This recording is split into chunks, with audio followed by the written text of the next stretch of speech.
Rights.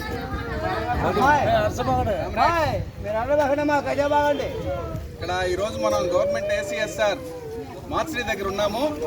Lakshmi అనే 25 ఏళ్ల అమ్మాయి చనిపోయింది. చనిపోయిన తర్వాత మార్చిడిలో వాళ్ళ బాడీని ఇవ్వడానికి కూడా వాళ్ళు లంచం అడిగే పరిస్థితి ఇక్కడ మనం చూస్తూ ఉన్నాం.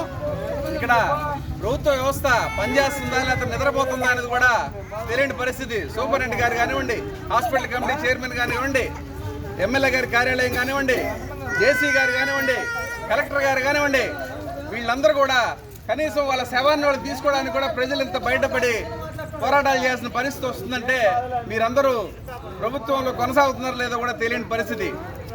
ఆ అమ్మాయి చనిపోతే కనీసం మీరు డబ్బులు ఇవ్వకపోతే శవాన్ని మున్సిపాలిటీకి అప్పచెప్తామని బెదిరిస్తున్నారు. ఇది చాలా దుర్మార్గం.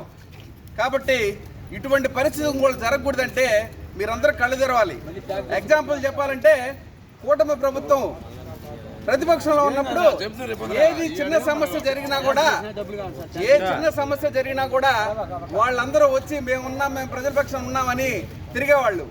అంటే మీరు ఓట్ల కోసం తిరిగారు. ఈరోజు మీరు ప్రజల పక్షాన్ని రావట్లేదంటే మీకు ఇంకా అధికారం వచ్చింది కాబట్టి మీరు ఎవరు రావట్లేదు. ఇంకా వైసీపీ పరిస్థితి చూస్తే వాళ్ళ వ్యక్తిగత ఎజెండాలు తప్పిస్తే ప్రజా సమస్యల మీద వాళ్ళు పోరాటం చేసే పరిస్థితి లేదు.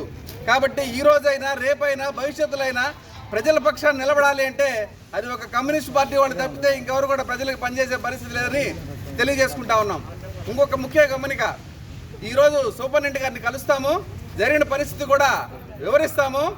ఇది కానీ మార్చుకోకపోతే తదుపరి మా కార్యాచరణ కూడా ప్రకటిస్తామని తెలియజేస్తా ఉన్నాను. నా పేరు శంకర్ కిషోర్, ఏఐటీసీ జిల్లా ప్రధాన కార్యదర్శి. పార్టీ